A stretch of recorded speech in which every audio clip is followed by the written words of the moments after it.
नमस्कार, उजळणी विज्ञानाची या यूट्यूब चॅनलमध्ये मी प्रोफेसर दिनेश कायल तुम्हा सर्वांचं स्वागत करतो। आज आपण पाहणार आहोत 11th science chemistry chapter number 1 some basic concepts of chemistry या चॅप्टरचे MCQs। ओके, मीन्स काय तर त्यात क्वेश्चन 1 दिलेला आहे, choose the most correct option. तर 1 बाय 1 आपण ते सॉल्व करणार आहोत। ओके, तर फर्स्ट आहे a sample of pure water whatever the source always contain ... by mass of oxygen and 11.1% by mass of hydrogen।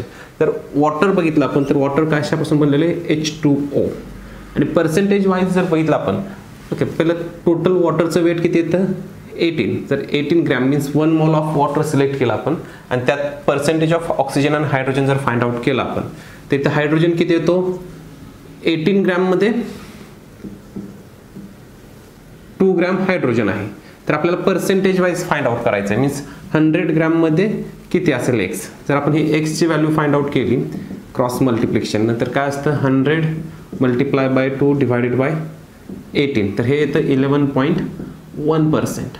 Similar मेथडने जर बघितलं आपण 100 ग्रॅम्स मध्ये 16 ग्रॅम ऑक्सिजन आहे तर 100 ग्रॅम्स ऑफ वॉटर मध्ये किती ग्रॅम असेल तर त्याला आपण कन्सिडर केलं y। तर ते किती असणार आहे 100 मल्टिप्लाय बाय 16 डिवाइडेड बाय 18 आणि हे जर सिम्प्लिफाय केलं तर आपल्याकडे येतं आन्सर 88.88%। ओके, एक तर ही मेथड आहे। अदरवाइज काय की तुम्हाला हायड्रोजनचं पर्सेंटेज दिलेलं आहे, टोटल पर्सेंटेज 100 असतं, 100 मायनस 11.1 केलं तर तुम्हाला 88.89 मिळेल। ठीक आहे, तर त्याच्या क्लोज जे आन्सर आहे ते करेक्ट आहे। तर क्वेश्चन नंबर 1 चं किंवा ए चं जे आन्सर आहे ते आहे again option A 88.8%। Okay, then second question B, which of the following compounds cannot demonstrate the law of multiple proportions। तर law of multiple proportions मध्ये काय तर जे काही ॲटमचं कॉम्बिनेशन्स आहेत ते सिमिलर टाइपचे पाहिजे। तर फर्स्ट ऑप्शन दिला NNO2 ओके, तिथे नायट्रोजन आणि ऑक्सिजन आहे। सेकंड ऑप्शन त्यांनी दिलाय कार्बन मोनॉक्साइड कार्बन डायऑक्साइड, हे पण फॉलो करतात। देन दिलेला आहे H2O अँड H2O2, तर हे सिमिलर टाइपचे आहेत। पण लास्ट ऑप्शन बघा काय दिलाय Na2S अँड NaF, तर सोडियम सेम आहे पण सल्फर किंवा फ्लोरीन हे डिफरंट कंपाऊंड आहेत। तर जो लास्ट ऑप्शन आहे तो इनकरेक्ट, म्हणजे ते जे कंपाऊंड्स आहेत ते फॉलो करत नाहीत काय Na2S and NaF। Then next question विचारलेला आहे which of the following temperature will read the same value on Celsius and Fahrenheit scale। तर -40 डिग्री +40 डिग्री -80 डिग्री और -20 डिग्री। तर आपल्याला ह्यातलं आन्सर फाइंड आउट करायचं आहे।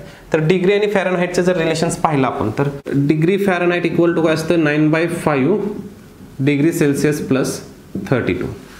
आणि आपण काय करायचं आहे की जे काही टेम्परेचर आहे फॅरनहाइट किंवा सेल्सिअस ते कन्सिडर केलं आपण सेम टेम्परेचर असलं पाहिजे बघूया।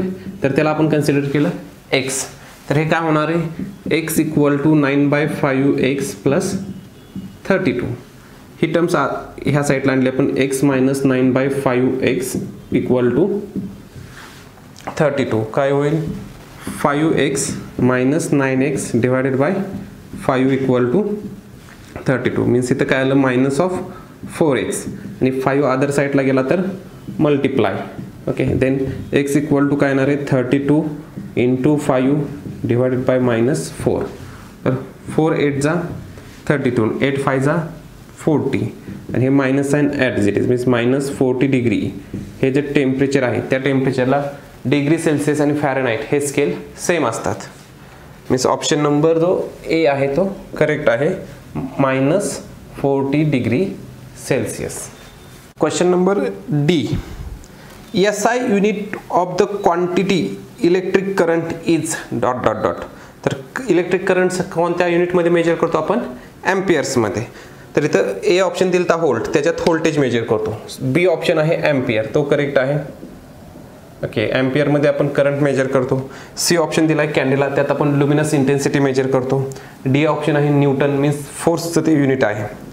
देन नेक्स्ट क्वेश्चन आहे E, in the reaction N2 plus 3H2 gives 2NH3, the ratio by volume of N2H2NH3 is 1:3:2 and this illustrates the law of definite proportions, reciprocal proportions, multiple proportions or gaseous volumes. तर ही जी reaction given आहे त्यात nitrogen, hydrogen आणि ammonia हे all gases आहेत. तर इथं जे gaseous volumes जे आहेत ते आन्सर करेक्ट आहे. ठीक आहे, तर ह्याच्यात ऑप्शन नंबर जो डी आहे तो करेक्ट आहे, तो गॅसियस व्हॉल्यूम.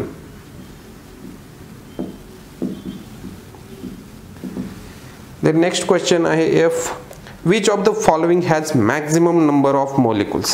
ओके, तर गिवन काय दिलेलं आहे तर बघा 7 ग्रॅम ऑफ N2, देन दिलेला आहे 2 gram of H2, then 8 gram of O2 and 20 gram of NO2. आता नायट्रोजनचं वेट बघितलं तर तो 14 ग्रॅम असेल तर तो 1 मोल आहे, आणि जर 7 ग्रॅम असेल 14 डिवाइड बाय 7 ग्रॅम केलं तर ते येतं 2 मोल. ओके, हायड्रोजन किती वेट येतं त्याचं 2 ग्रॅम्स डिवाइड बाय 2 ग्रॅम्स केलं, सॉरी 28, सॉरी मी रॉंग केलेलं आहे. जर तुम्हाला गिवन वेट आपण molar mass, okay 7 gram given आहे आणि जर तुम्ही N2चं वेट काढलं तर 28 येतं, तर हे येणार 1/4 मोल आहे. ओके, तर H2 पाहिला तर त्याचं गिवन वेट 2 ग्रॅम आहे आणि त्याचं जर H2 गॅसचं वेट घेतलं तर ते 2 येतं, मीन्स हे किती आहे 1 मोल. देन ऑक्सिजन वेट किती येतं त्याचं 32, गिवन किती 8/32. ठीक आहे, तर हे जर बघितलं आपण तर अगेन 1/4 मोल आहे.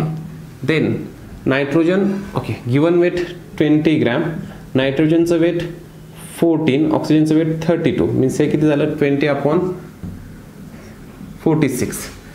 ओके, तर ह्याला स्मॉलेस्ट फ्रॅक्शनमध्ये जर कन्वर्ट केलं आपण 2 डिवाइड केलं तर 10/23. ओके, तर हे झालं 10/23 मोल. तर इथं जर पाहिलं तर लार्जेस्ट व्हॅल्यू कशाची येते तर ही 1 मोल ही लार्जेस्ट व्हॅल्यू आहे.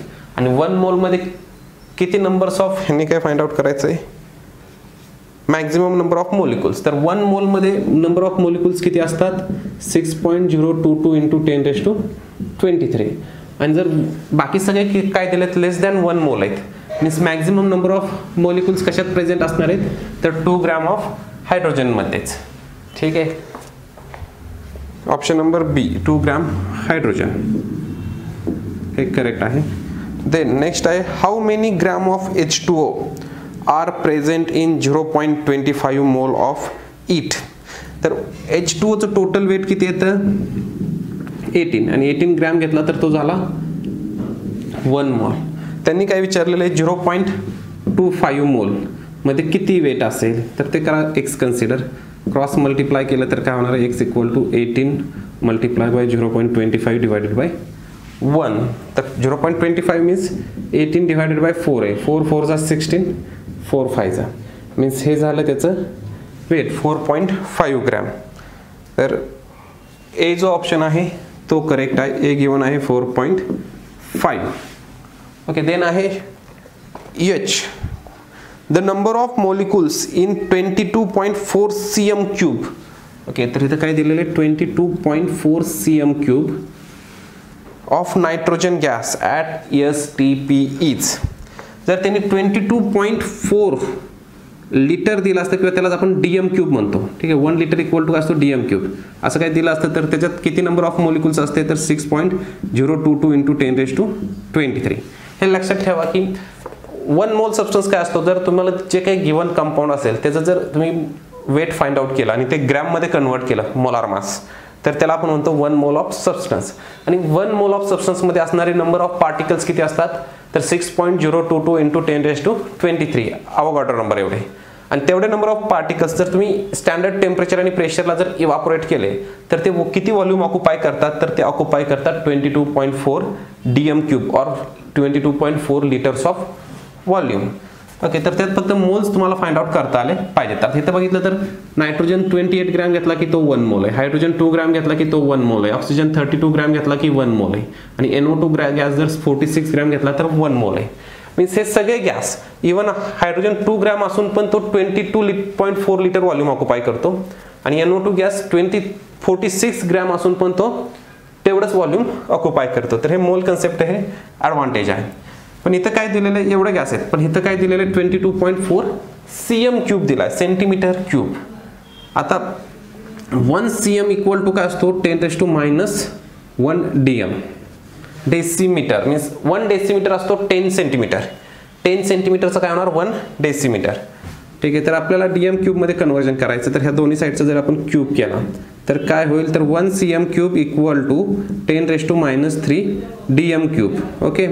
तर हे होणार 10⁻³ dm क्यूब. मग cm क्यूबला आपल्याला dm क्यूब मध्ये कन्वर्ट करताना 10⁻³ न मल्टिप्लाय करायचं आहे. मीन्स त्याला मल्टिप्लाय केलं तर त्यात असणारे नंबर ऑफ पार्टिकल्स जे आहेत, ठीक आहे, ह्याला पण आपल्याला 10⁻³ न मल्टिप्लाय करावं लागेल. जे डीएम क्यूब आहे, सॉरी, जे डीएम क्यूब दिलेलं आहे त्याचं कन्वर्जन आपल्याला सीएम क्यूब मध्ये करायचं असेल तर ह्याला 10⁻³ न मल्टिप्लाय करावं लागेल. आन्सर काय येणार 6.022 इंटू 10⁻20. ठीक आहे. तर एवढे नंबर ऑफ पार्टिकल्स असतील कशात 22.4 सीएम क्यूब मध्ये. तर ऑप्शन नंबर ए जो आहे तो करेक्ट आहे याच्यातला. 6.022 इंटू 10⁻20. ठीक आहे. देन लास्ट क्वेश्चन आहे, which of the following has the largest number of atoms. ठीक आहे. Largest number of atoms find out करायचे. गिवन कुठले कुठले ॲटम्स दिलेले आहेत. अगेन बघा, 1 gram of AU solid, then 1 gram of sodium solid, then 1 gram of lithium solid and 1 gram of chlorine Cl2 gas. आता सगळे 1 ग्रॅम दिलेले आहेत. तर ज्याचं मोलार मास कमी त्याच्यात नंबर ऑफ पार्टिकल जास्त. तर गोल्डचं ॲटॉमिक नंबर ह्यातला सर्वात कमी ॲटॉमिक नंबर कोणाचा येतो, तर तो येतो लिथियमचा. त्यानंतर येतो सोडियम, त्यानंतर येतो क्लोरीन आणि त्यानंतर येतो गोल्डचा ॲटॉमिक नंबर. तर गोल्ड डी ब्लॉक इलेमेंट आहेत, बाकी डी ब्लॉक नाही आहेत. सोडियम आणि लिथियम हे एस ब्लॉक इलेमेंट आहेत. तर हायड्रोजनच्या खालीच लिथियम आहे, लिथियमच्या खाली सोडियम आहे आणि त्याच लाईनमध्ये पुढं क्लोरीन आहे हॅलोजन फॅमिलीमध्ये. आणि गोल्ड कुठे येतो, तर gold D block element, sorry AU, gold D block इलेमेंटमध्ये येतो. तर सर्वात कमी वेट गिवन इलेमेंटमध्ये कोणाचं आहे, लिथियमचं.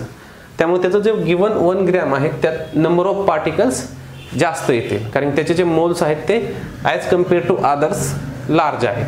ठीक आहे. मोल्स कसे फाइंड आउट करतो आपण, given weight divided by atomic weight किंवा इथं मोलिक्युलर वेट येईल. तर ज्याचं मोलिक्युलर वेट कमी ते व्हॅल्यू जास्त, त्याचे मोल्स जास्त आणि त्यात नंबर ऑफ पार्टिकल्स जास्त येईल. मग जो थर्ड ऑप्शन आहे C, 1 ग्रॅम ऑफ लिथियम सॉलिडमध्ये दिलेला आहे, हे आन्सर करेक्ट आहे. तर या ठिकाणी आपण जे काही MCQs विचारलेले होते चॅप्टरमधले ते आपण सॉल्व केलेले आहेत. जर हा व्हिडिओ तुम्हाला आवडला तर लाईक करा, शेअर करा आणि जर तुम्हाला काही डाऊट्स असतील तर ते खाली कमेंट सेक्शनमध्ये विचारत चला. थँक्यू.